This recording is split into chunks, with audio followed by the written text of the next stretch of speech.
Si quieres, ponte en pie y busca en tu Biblia el primer libro de Samuel. Digo el primero porque hay dos. Está el primer libro de Samuel y el segundo libro de Samuel. Y nos vamos a ir a uno de los capítulos más conocidos del libro, que es el capítulo 17. Allí vamos a leer algunos versículos en primer libro de Samuel, capítulo 17. Vamos a estar leyendo desde el versículo 45, algunos versículos en adelante. Damos por hecho que tienes tu Biblia, pero si por algún despiste que no entiendo se te ha olvidado, no te preocupes que aquí vamos a seguir la lectura. Y dice el primer libro de Samuel, capítulo 17, versículo 45. Entonces dijo David al filisteo. Este filisteo tú lo conoces por el nombre de Goliat.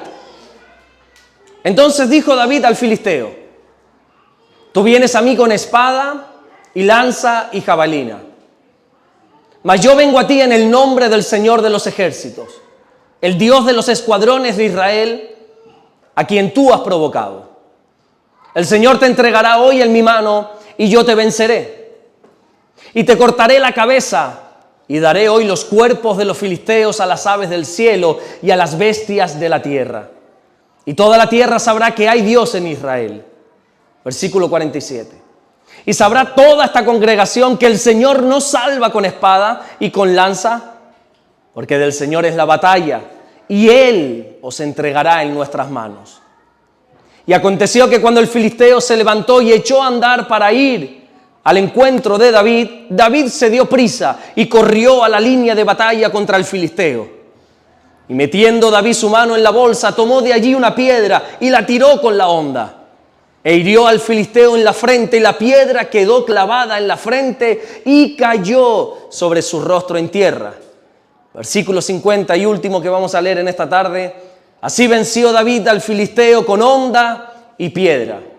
E hirió al filisteo y lo mató, sin tener David espada en su mano. Amén.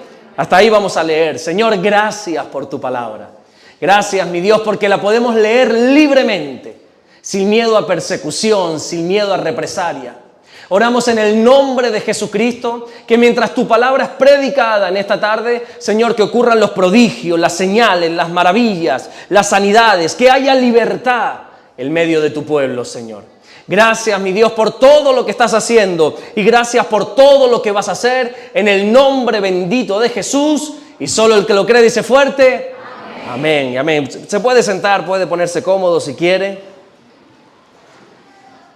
Esta es la historia de David y Goliat. Historia que yo creo que desde niños nos han enseñado, ¿verdad?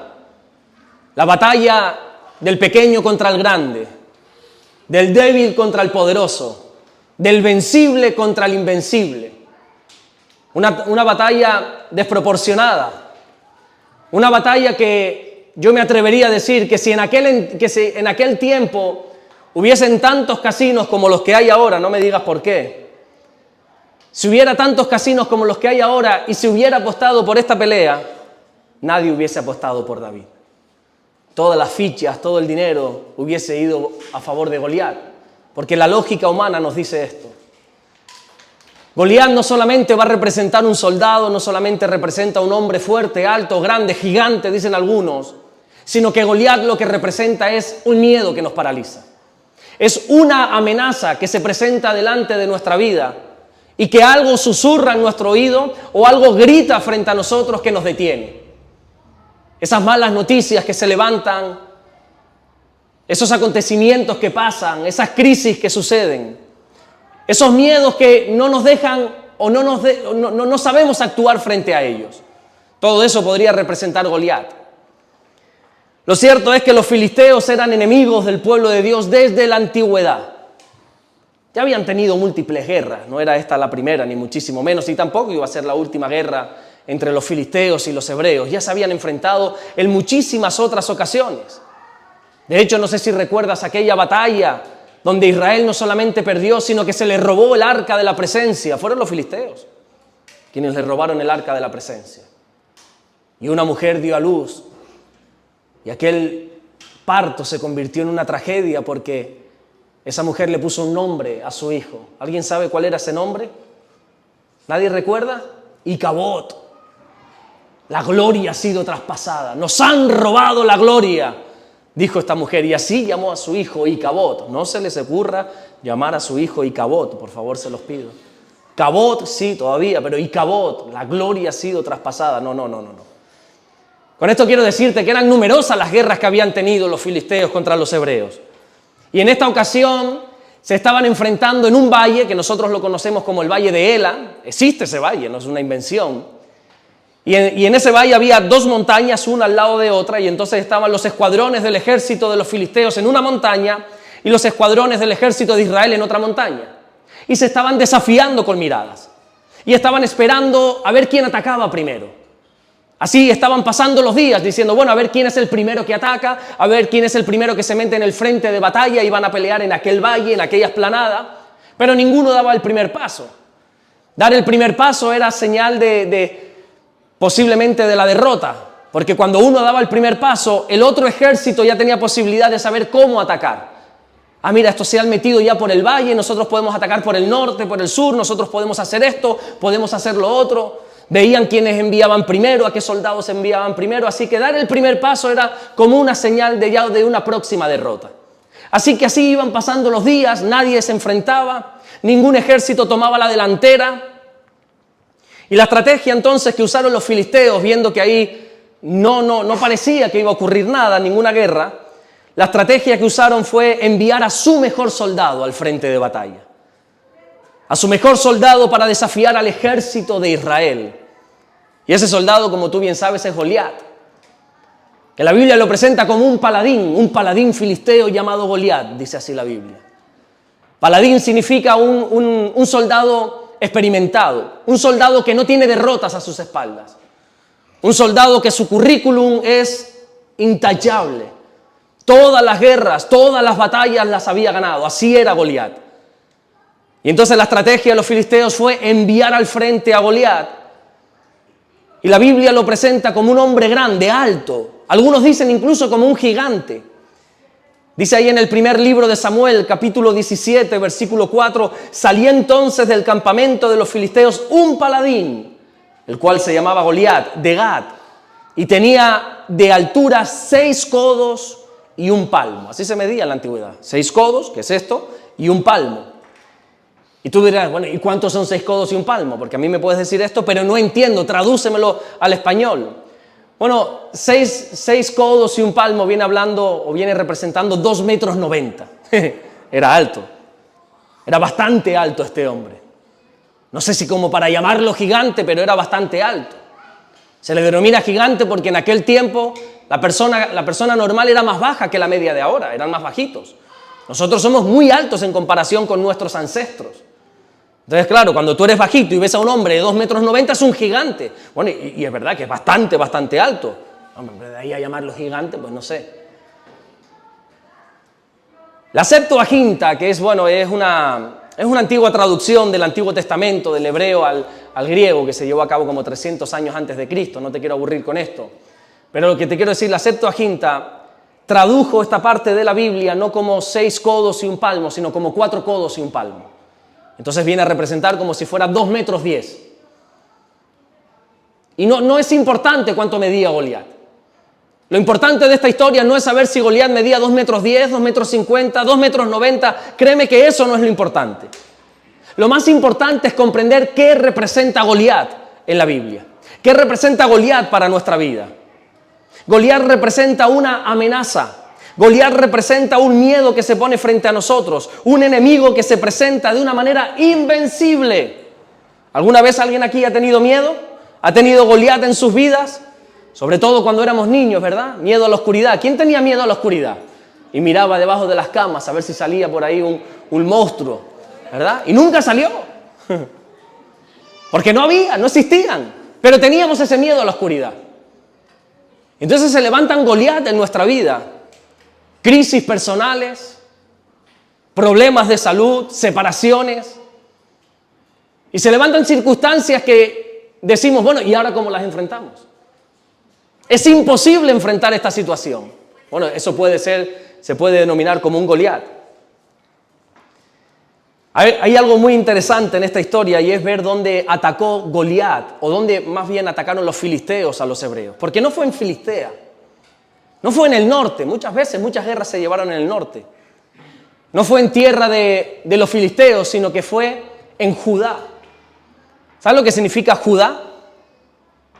¿Qué significa Judá? Ustedes lo tienen que saber. ¿De qué tribu vino el Señor? De la tribu de Judá. Bueno, eso sí lo sabemos, de la tribu de Judá. De las 12 que había, vino de la tribu de Judá. Bueno, ¿y qué significa Judá? ¿Alguien sabe? ¿Quién lo dijo? Yo lo escuché. Alabanza. Mira, menos mal que nuestra hermana Loren lo sabe. Alabanza. La tribu de Judá, alabanza. Y entonces lo que quería Goliat era hacerse con Judá. Hermano mío, los miedos se presentan en nuestra vida para robarnos Judá, para robarnos la alabanza. Esos miedos que te paralizan, esos problemas, esos desafíos, esas crisis que todos enfrentamos, la intención que tiene es robarnos la capacidad de alabar. Esas tragedias que suceden en nuestra vida, lo que pretenden es que digamos, oye, si Dios fuera tan bueno como se dice, ¿por qué sucede esto? Ahí nos están robando Judá. Ahí está conquistando Judá en nuestra vida. Nos están robando la capacidad de adorar. Y eso es lo que el enemigo quiere, cerrarte los labios para que no adores, para que pienses como piensa el mundo, para que te convenzan, para que dentro de ti se siembre la semilla de la duda y que veas a Dios con ojos malos. Oye, ¿y si Dios fuera bueno? ¿Por qué está ocurriendo esto? ¿Por qué está ocurriendo aquello? Amigo, se está levantando un Judá en tu vida que te está robando la capacidad de adorar. Yo siempre digo, enseño y practico. Porque de nada me sirve enseñar, decir, si no lo practico, el que en todo momento Dios es bueno. Y cuando todo va bien, es tan fácil decir Dios es bueno y para siempre su misericordia. Pero cuando cae la noche, cuando hay una crisis, cuando hay problemas, cuando hay enfermedad, cuando hay escasez, en esos momentos también tenemos el derecho de adorar. Y corrijo, la obligación de adorar.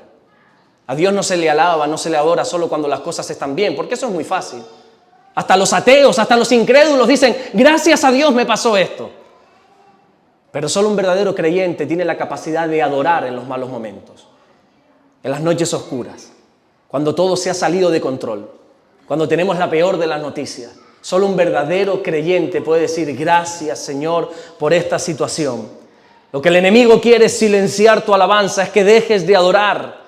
Cuando un Goliat, un problema, un miedo, una amenaza se coloca frente a ti, lo que quiere es robarte esa capacidad.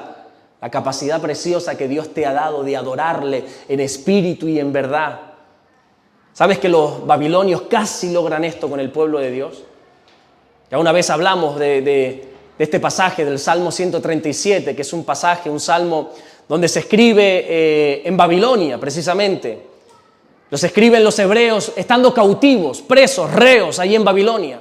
Los habían sacado de su ciudad, de su cultura, de su manera de vivir. Habían extorsionado a su familia, quemado el templo, arrasado las casas, violado a sus esposas. Habían hecho un caos verdadero y encima se los habían llevado a Babilonia. Y allí en Babilonia, dice el Salmo 137, versículo 1, junto a los ríos de Babilonia, allí nos sentábamos. Y aún llorábamos, acordándonos de Sión, sobre los sauces, en medio de ella colgamos nuestras arpas. Porque es lo que quiere el enemigo, que cuelgues tus arpas. El arpa era el instrumento por el cual se adoraba a Dios. Y el enemigo lo que quiere es que en Babilonia, en los problemas, cuelgues tus arpas, que dejes de adorar. Pero tú no le vas a dar ese gusto al diablo, ¿verdad? Tú no le vas a dar ese gusto al mundo, al enemigo de tu alma. Nosotros tenemos que adorar a Dios siempre. Mi consejo es que pase lo que pase, siempre adores a Dios, porque desde el mismo momento que dejes de adorarlo, has perdido la batalla. Nosotros podemos estar totalmente atribulados, en problemas, golpeados, casi derribados, pero si seguimos adorando, seguimos permaneciendo en ese ring. Por eso el salmista dijo en el Salmo 150, versículo 6, todo lo que respira, alabe al Señor. ¿Hay alguien aquí que no está respirando en esta tarde? Hay algunos que tienen cara como de no respirar, pero estás respirando, yo lo sé que estás respirando. Si estás aquí, estás respirando. No sé la situación que estás viviendo, pero la Biblia dice, si respiras, puedes adorar. Todo lo que respire, alabe al Señor. Bueno, ¿y qué hizo Goliat? Goliat, dice la Biblia, que se ponía en el frente de batalla y con voz de guerrero propuso lo siguiente. Él dijo, mira, en vez de pelear los dos ejércitos, estamos aquí pasando los días, las horas y parece que nada ocurre, vamos a cambiar la estrategia, dijo Goliat. En vez de enfrentarnos por batalla, que uno de ustedes salga y pelee conmigo, un cara a cara, un uno para uno, dijo Goliat. Y el que pierda esa batalla, todo el ejército se va a someter al ejército del enemigo. Dice el versículo 8 del primer libro de Samuel, capítulo 17, escoged de entre vosotros un hombre que venga contra mí.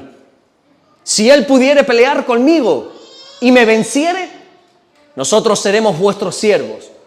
Y si yo pudiere más que él y lo venciere, vosotros seréis nuestros siervos y nos serviréis. ¿Sabes lo que hizo el ejército de Israel cuando escuchó a un solo hombre decir esto? Se turbó.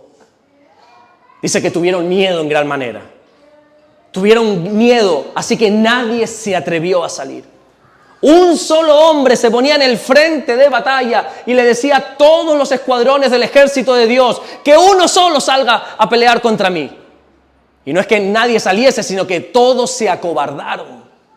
Todos tuvieron miedo, se quedaron paralizados. Ni siquiera el rey, que era el que debería haber salido a pelear por su pueblo. Ni siquiera el rey, que la Biblia dice que era el más alto, el más fuerte de todos. Saúl no salió a pelear. Él se escondió entre sus soldados. Bueno, de hecho es que el propio rey Saúl firmó un edicto único y exclusivo para esta guerra. Era tanta la presión, tanto el miedo que estaban teniendo, que Saúl quería coartar a alguno de sus soldados para decir, oye, pues sal a batallar, no sal tú, le decían. Tú eres el rey. Y entonces él dice, mire, quien salga y gane, le voy a dar 3 recompensas, dice Saúl. Le voy a dar riquezas en gran manera. No se va a tener que preocupar nunca más por el dinero. Se va a convertir en príncipe de este pueblo porque le voy a dar a mi hija en casamiento. Se va a casar con mi hija. Y tercero, él y toda su casa se va a olvidar de pagar impuestos de por vida. Le voy a perdonar los impuestos. Aún así, nadie se atrevió a salir a batallar. Y Goliat, viendo que nadie respondió a su amenaza, empezó a practicar esto todos los días.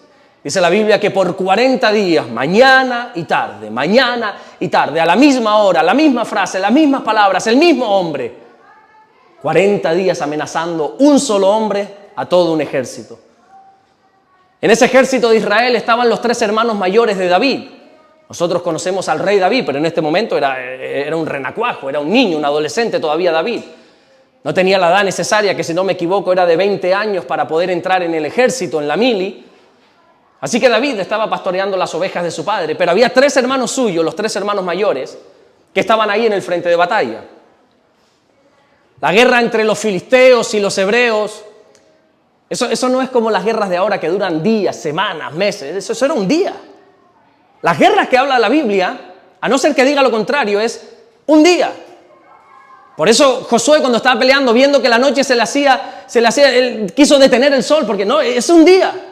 A veces eran minutos, salimos, nos enfrentamos y el que pierda tiene que seguir corriendo. Y al que podamos le cortamos la cabeza. Esas eran las guerras de antes. Entre naciones, entre pueblos, de un día. Y entonces el padre de David, sabiendo que tenía a 3 hijos, a sus 3 hijos mayores allí en el campo de batalla, oye, habían pasado 40 días y no venían. Llamó a David, mira, ven para acá, por favor. Es raro esto de que hayan pasado 40 días y tus hermanos no hayan venido. Por favor, vete y descubre a ver qué está pasando. Interésate por ellos y además, por favor, llévale estos recursos. Les llevó un poco de comida, ¿verdad? Para que estuviesen ahí en el frente de batalla. Y entonces David, dice la Biblia, que va para allá corriendo y de repente se encuentra aquellas 2 montañas, el valle de él al medio, y empieza a buscar a sus hermanos. Oye, ¿han visto a mis hermanos? ¿Han visto a mis hermanos? Y cuando se encuentra con su hermano mayor, le pregunta, oye, ¿y cómo están? Y empiezan a hablar, oye, ¿por qué llevan tanto tiempo aquí? Y en ese mismo momento, a que no sabes quién apareció en escena, Goliat. David echa a mirar así hacia detrás y ve a un hombre grande, a un gigante en medio del valle, y diciendo todo esto, aquel hombre que salga y pelee contra mí. Y David dice, ¿y este?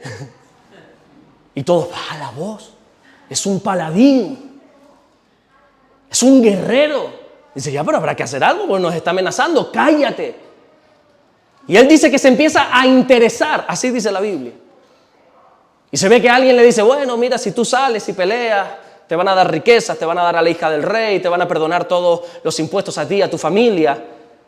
David parece como que él tiene alternativas de ganar, y el hermano mayor, viendo la destreza de su hermano pequeño, dice que se enfada con él. Le dice, David, eres un orgulloso. Yo sabía que habías venido aquí con soberbia, con prepotencia. Así dice la Biblia.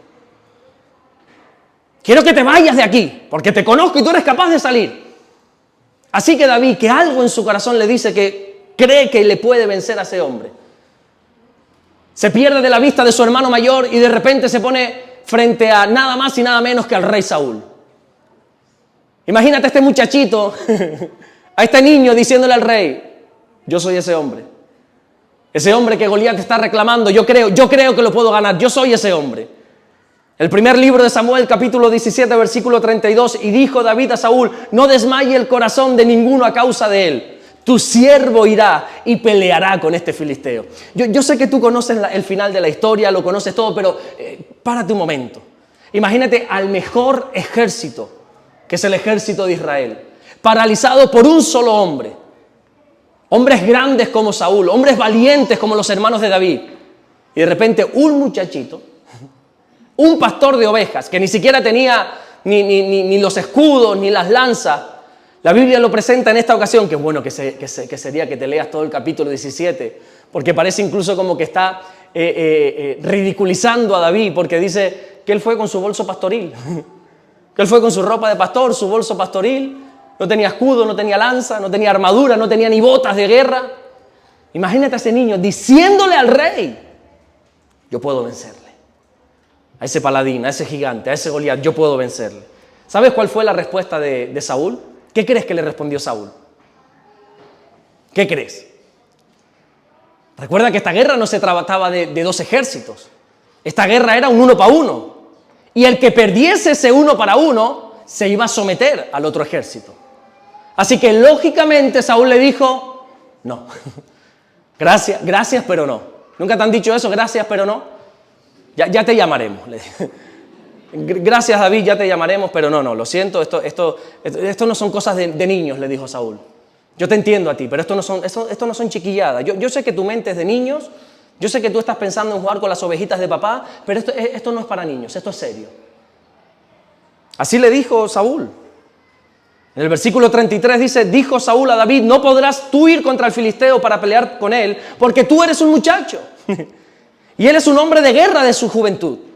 No, tú eres un muchacho, David, esto no es para ti. Bueno, no te voy a seguir contando esto porque tú ya conoces todo conocemos la historia, ¿verdad? Aquel joven desechado, aquel que nadie apostaba por él, aquel pastor que no tenía ni siquiera armadura de guerra, ni experiencia, no tenía absolutamente nada, pudo vencer a Goliat. Salió, se enfrentó y lo venció. Y ni siquiera tuvo que pelear, dice la Biblia. Él no salió a batallar con armas. Dice la Biblia que simplemente le tiró una piedra y lo tumbó, lo mató. Dice el versículo 49, y metiendo David su mano en la bolsa, tomó de allí una piedra y la tiró con la honda. La honda es una herramienta que se usaba antes, un arma que era como una cuerda que hacías así, hay que tener mucha práctica, y tirabas. Algo así, yo no lo he hecho en la vida, pero... E hirió al filisteo en la frente y la piedra quedó clavada en la frente y cayó su rostro en tierra. Goliat cayó. David, es un valiente, es un guerrero, sale corriendo, dice que se pone encima del cuerpo de Goliat, le quita la espada a Goliat, porque él no tenía espada. Le quita la espada a Goliat y le corta la cabeza y la coge como trofeo y dice, toma ya. Un niño. Y yo me pregunto, ¿cómo logró vencer David a Goliat? ¿Cómo logró vencer un niño? Un adolescente, 15, 17 años tendría. Claro, los 15, 17 años de aquel entonces ya era casi un hombrecito. Pero ¿cómo logró vencer este ser insignificante a un gigante como Goliat? Y buscando y analizando me doy cuenta de que la estrategia de David fue sencilla. Él reconoció y mostró que él no podía, pero que con Dios sí podía. Dice la Biblia en el versículo 45, entonces dijo David al filisteo, a Goliat, tú vienes a mí con espada, con lanza, con jabalina, mas yo vengo a ti en el nombre del Señor de los ejércitos. Goliat, yo no vengo a ti con espada, porque si vengo con espada estoy perdido. Yo no vengo a ti a enfrentarme a puños, porque eso es una pelea desproporcionada. Yo vengo a ti en el nombre del Señor, el Dios de los escuadrones de Israel, a quien tú has provocado. David tenía claras sus limitaciones. David conocía perfectamente las carencias que tenía. Él sabía que él era una hormiga frente a un elefante. Por eso no fue con armas físicas, fue en el nombre del Señor. David sabía que si esto se trataba de fuerza física, iba a perder. Nada más poner el primer pie en el campo de batalla, Goliat se lo iba a merendar. Goliat era inmensamente más fuerte, encima tenía espada, lanza, jabalina. Por eso David no ocultó su debilidad y dejó que fuera Dios quien obrara. Dejó a Dios hacer su papel. Hermano mío, nosotros no somos fuertes por nosotros mismos, somos fuertes en Dios. Y eso lo tenemos que tener claro. La Biblia dice en uno de los versículos más conocidos, Filipenses 4:13, todo lo puedo en Cristo que me fortalece. Si algo podemos o si todo lo podemos es en Cristo, no nosotros. Es en el nombre de Jesús que todo lo podemos. La Biblia no dice que los creyentes haremos proezas. No, en Dios haremos proezas. Es en el nombre del Señor que nosotros hacemos proezas. Es en el nombre de Jesús que nosotros podemos lograr las cosas. Cuando Dios creó al hombre, le da autoridad, le dio potestad sobre la creación, le dio permiso para hacer y deshacer cuanto quería. Pero Satanás llenó el corazón del hombre de autosuficiencia, haciéndoles creer que podrían seguir haciendo todo lo que estaban haciendo, pero sin Dios. Y es el mismo engaño que hoy Satanás está haciendo, sembrando en los corazones el pensamiento de que puedes sobrevivir sin Dios. Esa es la misma estrategia. Y yo entiendo en cierta manera que Adán y Eva cayeran en este engaño, pero que a día de hoy, 2025, teniendo tanta experiencia pasada, sigamos cayendo en esta mentira de que nosotros podemos lograr absolutamente todo sin Dios. Y ya no te digo las personas, los propios gobiernos que piensan que excluyendo a Dios nos van a ir mejor las cosas. Dice la Biblia en Génesis 3:5, sino que sabe Dios que el día que comáis de él, de ese fruto prohibido, yo sé que Dios ha dicho que no a esto, pero Dios sabe que si tú comes de este fruto, serán abiertos vuestros ojos y seréis como Dios, sabiendo el bien y el mal. Desde el mismo momento que ellos pensaban que podían seguir siendo quienes eran sin Dios, cayeron en pecado y se salieron del propósito de Dios. Porque, hermano mío, creernos autosuficientes, creer que podemos vivir sin Dios o creer que lo que hemos logrado es gracias a nosotros, nos lleva al mismo destino que Adán y Eva, que a ser destituidos de la gloria de Dios. Si nosotros no reconocemos que lo que somos, tenemos y hemos logrado ha sido gracias a Dios y no es una frase hecha, entonces estamos perdidos. El apóstol Pablo lo entendió perfectamente. Por eso él dijo en 1 Corintios 15:10, pero por la gracia de Dios soy lo que soy. Y su gracia no ha sido en vano para conmigo. Antes he trabajado más que todos ellos, pero no yo. La gracia de Dios conmigo. Es cierto, dice Pablo, yo he trabajado, yo me he esforzado más que todos ustedes. Pero ha sido la gracia de Dios que me ha traído hasta aquí. Ha sido la gracia de Dios que me está sosteniendo. Es la gracia de Dios quien sostiene nuestra familia. Es la gracia de Dios quien nos tiene con salud. Es la gracia de Dios lo que nos tiene aquí. Es la gracia de Dios la que permite la bendición sobre tu vida. No eres tú, no soy yo. Es Él. Es en Dios que hacemos proezas. Todo lo podemos en Cristo que nos fortalece. Y nosotros tenemos que reconocer nuestras debilidades, nuestras carencias. Y tenemos que decir, es cierto, yo no puedo. Yo no puedo y como lo intente voy a salir escaldado. Como yo salga a pelear contra Goliat, voy a salir escaldado. Pero yo no voy a salir con lanza, con jabalina, con espada. Yo voy a salir en el nombre de nuestro Dios. Hermano mío, si en algo hemos sido bendecidos, si algo hemos logrado o si en algo podemos ser elogiados, tengamos claro que es gracias a la gracia de Dios. Es gracias a Dios. No intentes atribuirte nada de gloria. Es verdad, te has esforzado, has trabajado duro para mantener esa familia, para levantar ese hogar, para tener ese trabajo. Yo puedo llegar a entender eso, pero es gracias a Dios. Es gracias a Dios que tenemos lo que tenemos. Y tú dices, bueno, sí, pero yo también he hecho algo. Sí, Alberto, yo te entiendo lo que dices, pero es gracias a mí que mi casa funciona. Es gracias a mi esfuerzo que en mi casa entra un sustento. Es gracias a mi cabeza privilegiada que tengo la capacidad de hacer negocio. Es gracias a que me cuido que tengo salud. Es gracias a todo esto. Dice la Biblia en 1 Corintios, no quiero ofender, pero la Biblia dice en 1 Corintios 1:27 que lo necio del mundo escogió Dios. Dios no te ha escogido por esas capacidades que dices tener. Y si presumes de esas capacidades, dice la Biblia, mira, olvídate. Si por algo te ha escogido Dios, es por lo necio que somos, para avergonzar a los sabios. Y lo débil del mundo escogió Dios para avergonzar a lo fuerte. Y lo vil del mundo, lo menospreciado, escogió Dios. Y lo que no es, para deshacer lo que es. Cuando Dios nos escogió, no miró nuestras capacidades. No miró lo que nosotros somos capaces de hacer. No miró nuestras virtudes. Todo lo contrario, miró nuestras carencias. Miró nuestras debilidades. Miró lo que nosotros no podíamos hacer. Por ahí hay un dicho que todos hemos leído seguro en las redes sociales, que dice, Dios no llama a personas perfectas, sino que perfecciona a los que llama. ¿Saben esa frase? Qué bonita, no sirven para nada. Las frases de motivación, estas frases que no sirven para nada, pues, salvo para crearte 2 segundos de... No sirven para nada. Pero bueno, en este caso yo creo que tiene razón esta frase. Es cierto, Dios no se fijó en nuestras cualidades, sino en nuestras debilidades cuando nos llamó.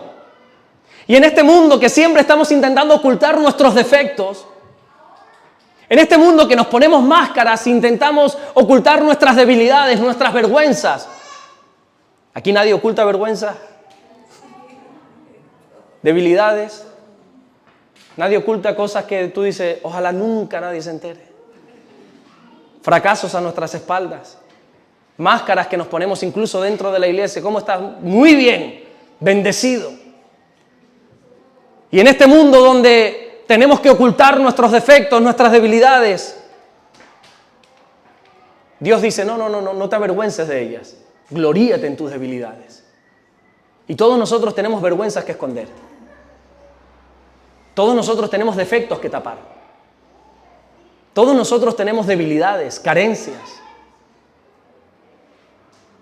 La gente que viene nueva, cuando pasan ya 2, 3, 4, 5 domingos, dice, este hombre no se cambia de camisa, mete en la misma. No, es diferente, tengo varios, ¿vale? Y dice, ¿por qué se viste de negro? Ya, yo se los he explicado.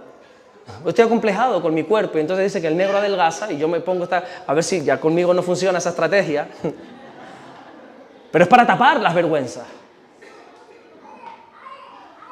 Y tapamos, ¿verdad?, nuestras debilidades. Y todos tenemos defectos, complejos que intentamos siempre ocultar.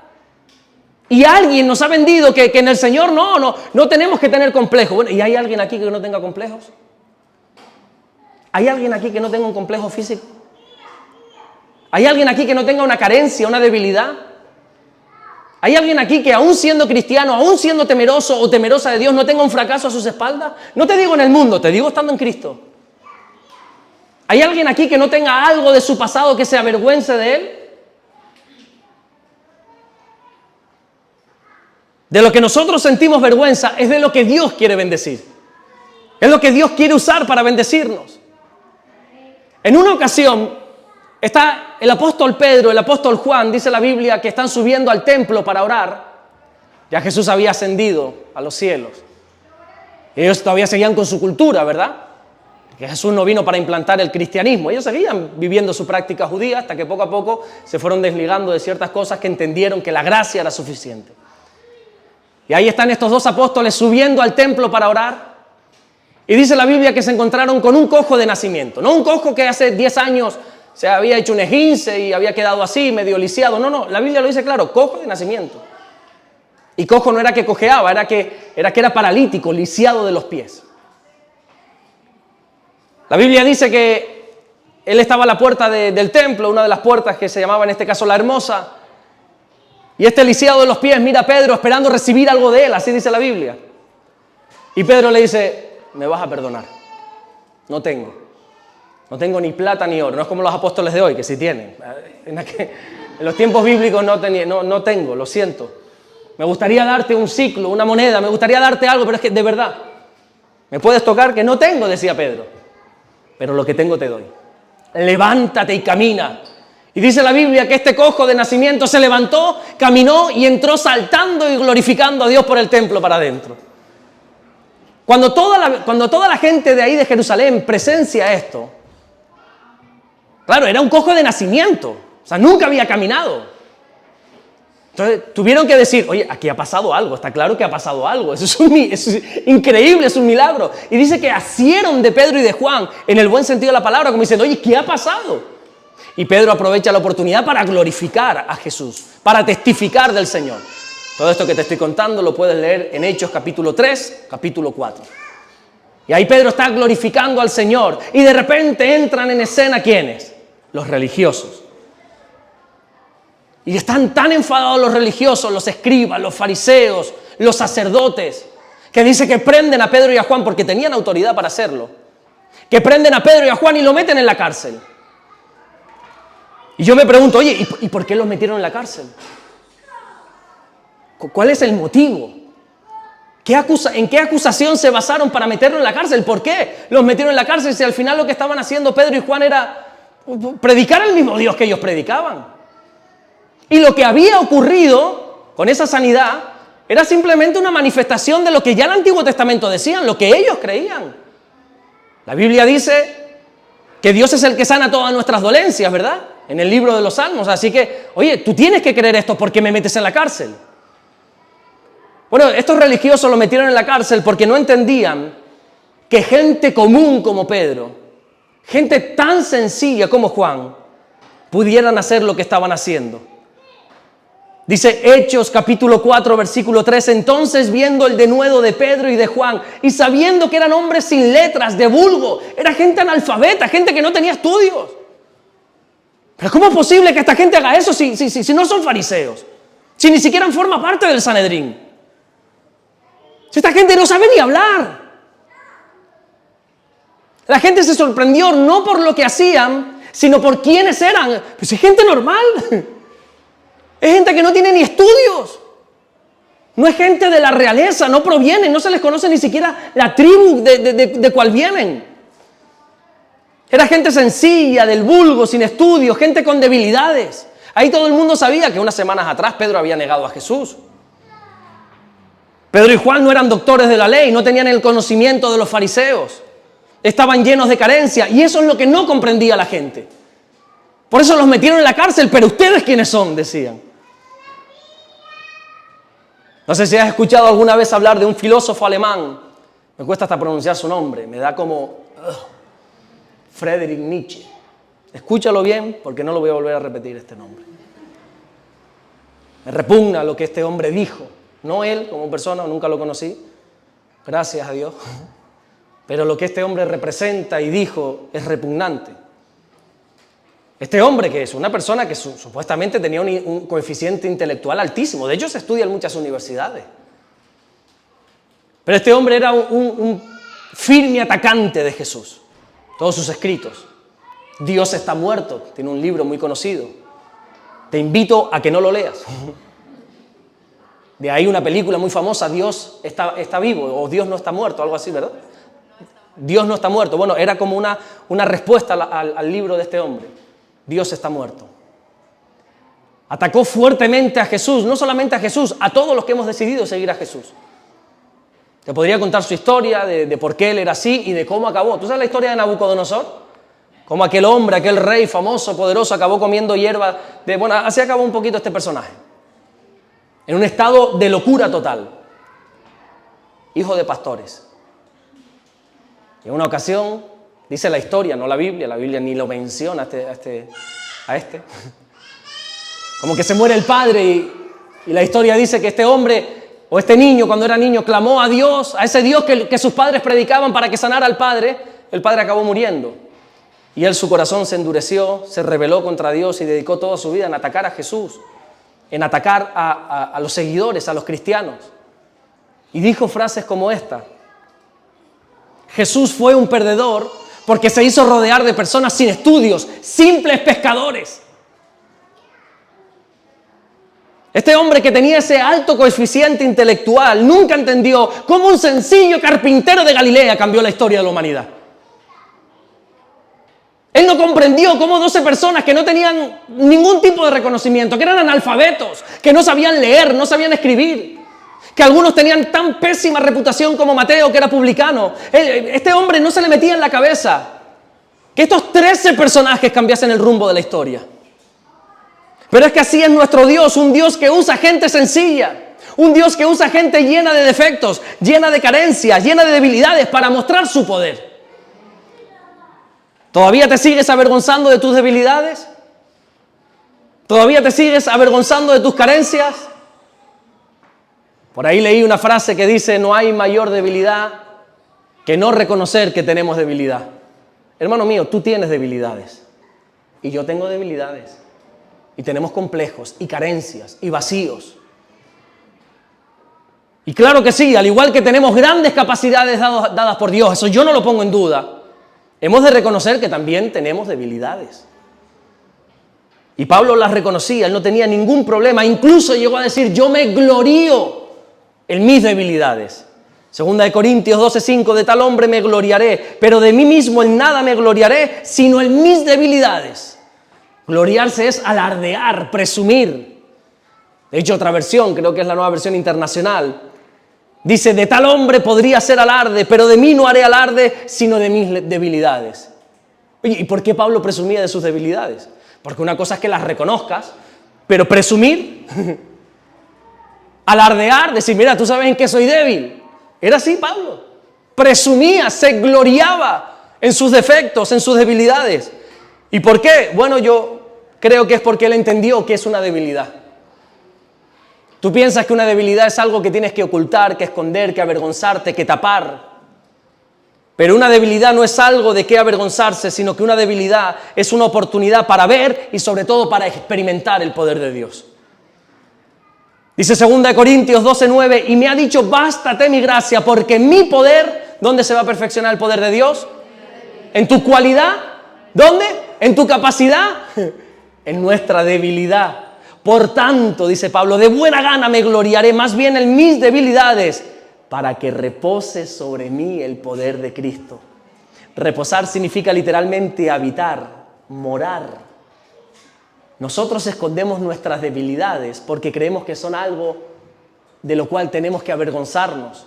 Pero Pablo entendió que las debilidades es donde Dios puede reposar su poder. Es el lugar en nuestra vida donde Dios puede empezar a habitar, en tu debilidad. Escucha, no es en tu capacidad.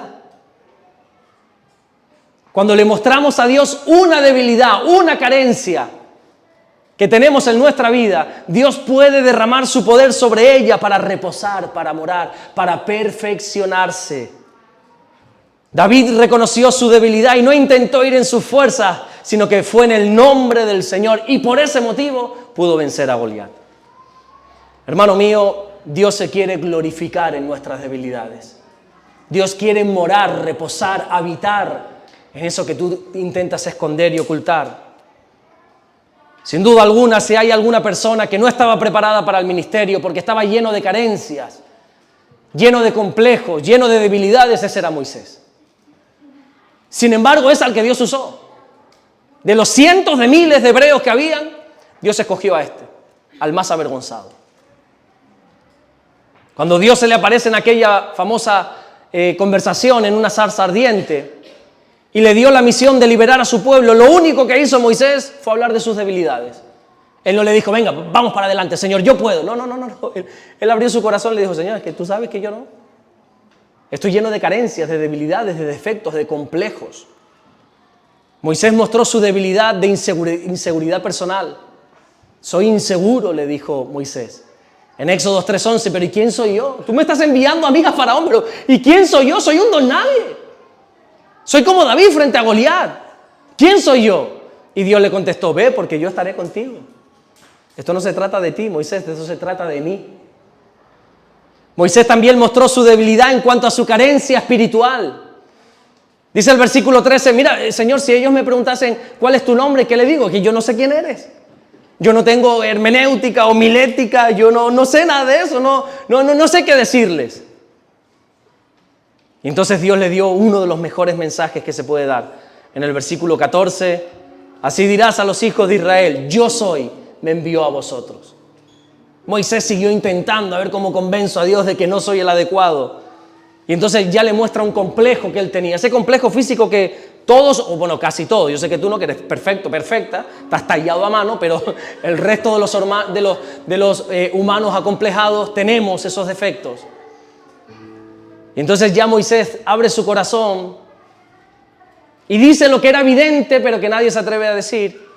Y le dijo en el versículo 10 del capítulo 4, nunca he sido hombre de fácil palabra, soy tardo en el habla, soy torpe de lengua, tartamudo, gangoso, no se sabe exactamente. Tengo este defecto, Señor. Y Dios le dijo en el versículo 12, yo voy a estar con tu boca, tranquilo. Yo me voy a perfeccionar en eso.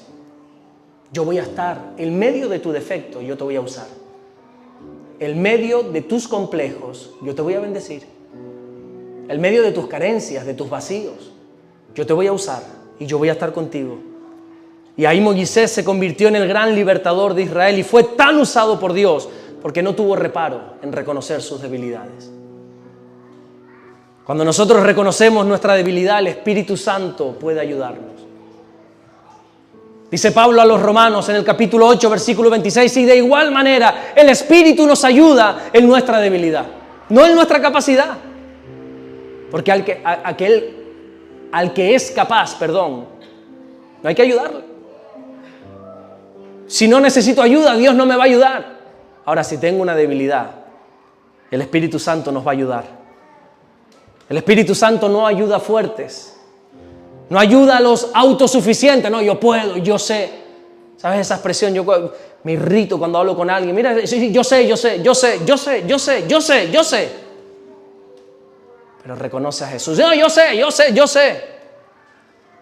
Pero estás vacío, recibe a Jesús en tu corazón. Yo sé, yo la Biblia ya me la he leído. Pero mira tu rostro apagado. Tienes que recibir a Jesús en tu corazón. No, yo sé. Bueno. Ahí Dios no puede hacer nada absolutamente. El Espíritu Santo solo ayuda a los débiles. Se manifiesta al medio de nuestras debilidades. Por eso Pablo pudo decir en 2 Corintios 12:10, por lo cual, por amor a Cristo, me gozo en mis debilidades. Me alegra saber que soy débil.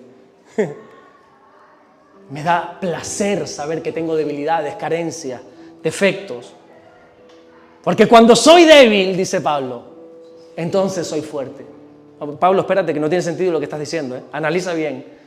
Yo no sé si aquí estás siendo inspirado por el Espíritu Santo porque esta frase es incongruente, no tiene sentido. Pero Pablo sabe perfectamente lo que está diciendo. Cuando soy débil, es entonces que soy fuerte. ¿Por qué? Porque el poder de Cristo mora sobre mi debilidad. Nuestras carencias o debilidades no es algo de que avergonzarnos. Este mundo nos ha enseñado que los hombres no lloran. ¿A cuántos le dijeron de pequeño, no lloren, los hombres no lloran? ¿A nadie? A muchos, ¿verdad? Pepina, ¿a ti te dijeron eso? No llores porque los hombres no lloran. ¿Y qué hombre no llora aquí? ¿Qué hombre tan valiente hay aquí que nunca llora y nunca se desespera? ¿Qué hombre temeroso aquí? No estoy hablando de impíos, de incrédulos, ateos. ¿Qué hombre, aún temiendo a Dios, aún teniendo al Señor en su corazón, no llora? No se preocupa por las cosas. Claro que sí, si somos débiles.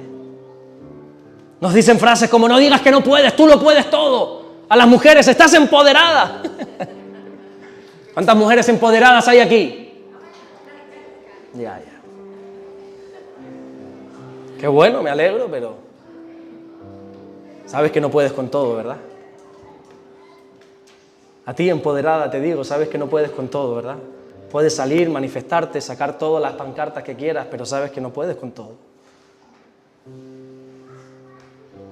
Y los hombres, por supuesto que no podemos con todo y a veces se nos cae el mundo encima. A los que tenemos muchas responsabilidades en nuestras espaldas, a veces, sobre todo nos han dicho, oye, nunca muestres tus puntos débiles porque entonces se van a aprovechar de ti. Hermano, esto es mentira. Gloríate en tus debilidades. Dale gloria a Dios por esas carencias que tienes, por esos complejos. ¿Has dado gracias a Dios alguna vez por tus complejos? ¿Cuántas veces has maldecido tus complejos? Te has quejado y le has dicho, Dios, ¿por qué me has hecho así? Nunca ustedes, de verdad. Ninguno aquí anhela ese cuerpo celestial que vamos a tener arriba en el cielo para librarse de este cuerpo terrenal. Da gracias a Dios por tus defectos. Glorifica a Dios por tus debilidades, por tus carencias. Eso que te avergüenza de ti, ese pasado oscuro, ese pasado que te avergüenza, que tú intentas tapar a toda costa. Da gracias a Dios. Y gloríate, gózate, dice Pablo, gózate en medio de tus debilidades, porque ahí va a morar el poder de Dios. Y ahí en esa debilidad es que puedes decir, soy fuerte. ¿Por qué? Porque Dios está conmigo. Porque le he mostrado un área a Dios de mi vida y le he reconocido, yo no puedo, Señor. No puedo vencer este Goliat, es un gigante frente a mí, está armado hasta los dientes. Por eso no voy a salir con armas, voy a salir en el nombre de mi Dios. Tu debilidad es tu mejor cualidad delante de Dios porque es lo que le va a exaltar a Él. ¿Qué crees que se preguntó la gente cuando David ganó a Goliat? ¿Qué crees que se preguntó? ¿Tú crees que la gente dijo, ¿y quién es este jovencito? ¿Y este rubio quién es? Era pelirrojo realmente, aunque la Biblia diga que era rubio. No es que diga que la Biblia diga que era rubio, la Biblia dice que era pelirrojo, pero se ha traducido por rubio. La gente no dijo, bueno, ¿y quién es este? ¿Qué crees que preguntó la gente cuando vio que un niño derrotó a Goliat? La pregunta de la gente fue, oye, ¿y quién es el padre de él? ¿De quién es hijo este jovencito? Pues sabían que hay algo sobrenatural en lo que está pasando, lo pudieron percibir, lo pudieron reconocer, por eso no dijeron, ¿quién es? No, oye, ¿de quién es hijo este hombre? Primera de Samuel 17:55, y cuando Saúl vio a David que salía a encontrarse con el filisteo, dijo a Abner, el general del ejército, oye, Abner, ¿de quién es hijo este joven? Porque la gente, como sabe que somos débiles, va a preguntar, ¿y quién es su padre? ¿Y quién es su Dios? Sin duda alguna, Dios está haciendo algo con aquel. Con ese que no tiene estudios, Dios está haciendo algo. Con ese acomplejado, Dios está haciendo algo. Con ese que antes ocultaba su vida, Dios lo está usando. ¿Y quién es su padre? Las personas nos ven tan incapaces que no les queda otro remedio que glorificar a Dios. Así lo enseñó Jesús en Mateo 5:16. Así alumbre vuestra luz delante de los hombres, para que vean vuestras buenas obras y glorifiquen a vuestro Padre que está en los cielos. Amado mío, gloríate en tus debilidades, porque Dios te ha escogido por ellas. Eso que tú te quejas, renuncias y ocultas es lo que Dios ha visto para llamarte. Y si tú eres honesto, honesta delante de Dios y abres tu corazón, le dices, Señor, así soy, así me has creado, Dios se va a perfeccionar y Dios va a obrar a través de esas debilidades. Cierra tus ojos por un momento ahí donde estás.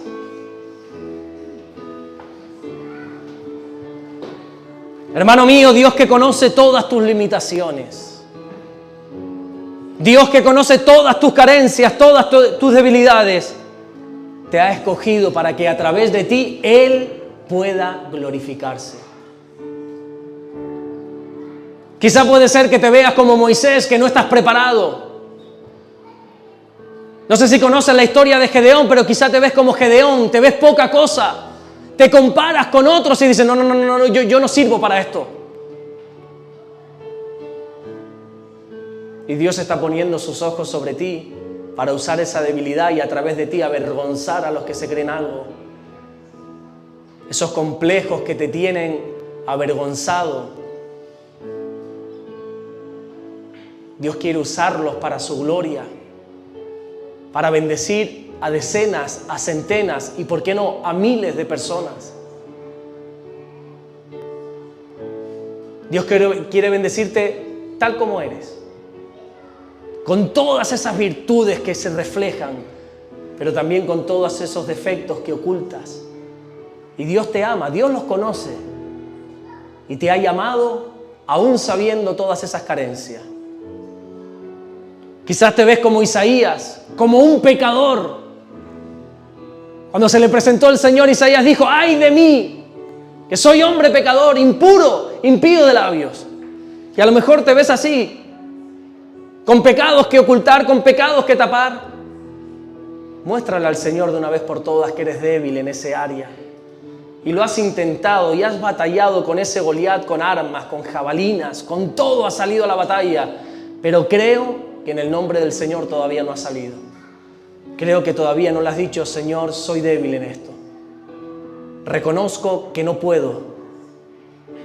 Reconozco que soy incapaz de dejar esto o comenzar a hacer lo otro.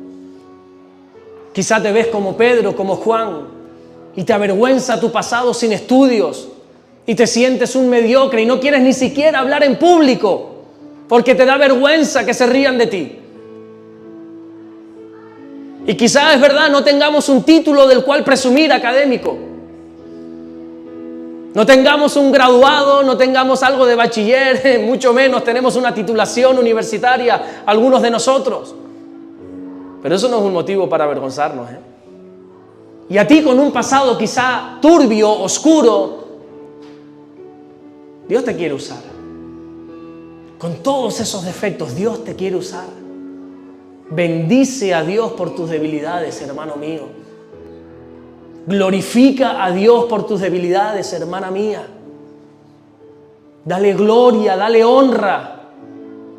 Porque eso precisamente es lo que ha visto Dios en ti para llamarte. Porque a través de eso Dios se puede glorificar. Ponte en pie por un momento y comienza a glorificar al Señor. Ahí donde estás, qué bueno sería que pudieras cerrar tus ojos para no distraerte nada más. Y que puedas ser honesto, honesta delante de Dios en esta noche. Y que puedas reconocer tus debilidades. Ahí en voz bajita a Dios. No lo digas muy alto, no sea que el de al lado se entere. Pero a Dios, ¿qué le vamos a ocultar a Dios? Si Él lo sabe todo, Él lo conoce todo. ¿Te atreves a dar gracias a Dios por tus debilidades? ¿Te atreves a glorificar a Dios por tus complejos en esta noche? ¿Te atreves a abrir tu corazón y decirle: gracias, Dios, por todas estas carencias que tengo? Gracias porque he entendido a través de tu palabra que todo aquello que a mí me avergüenza es lo que tú quieres usar para glorificarte. Y que tú me amas tal como soy. Bendice a Dios. Bendice y glorifica a Dios. Glorifica a Dios en esta noche. Por esas carencias, por esas limitaciones que tienes. Hermano mío, somos seres limitados. A ti, hombre, te digo, no puedes con todo. Dale lugar al Espíritu de Dios. No somos superhéroes, no podemos con todo. Familia, ministerio, trabajo, empresa, negocios, hijos, esposa. No podemos con todo, no puedes con todo. Deja que el Espíritu de Dios pueda morar en tu debilidad. No tengas vergüenza de abrir tu corazón y decirle al Señor: Señor, no puedo más. Díselo a Dios. A ti, mujer, no puedes con todo, pero Dios sí. Y en Cristo todo lo podemos. Y por más que lo intentes, no puedes con todo. Con el trabajo, con la casa, con la educación, no puedes con todo. Pero con Dios sí. Y Dios se quiere glorificar y te quiere bendecir en ese área. Hermano mío, dejemos de luchar con Goliat cuerpo a cuerpo. Dejemos de luchar con nuestras carencias, con nuestros miedos. Dejemos de luchar con nuestros enemigos cuerpo a cuerpo y salgamos en el nombre de Jesús, que es sobre todo nombre. Y no hay otro nombre en el que podamos ser salvos. Es en Dios que podemos hacer proezas. Gente pequeña, gente alta, gente insignificante como David. Si vas en el nombre de Dios, derribarás esos gigantes. Y podemos llegar a ser débiles derribando gigantes. Y no sé cuál es tu Goliat de hoy, cuál es tu miedo hoy, tu carencia, tu debilidad, pero enfréntalos en el nombre de Jesús. Enfréntalos en el nombre de Jesús y glóriate en esa debilidad. ¿Te parece si le adoramos por un instante y glorificamos su nombre?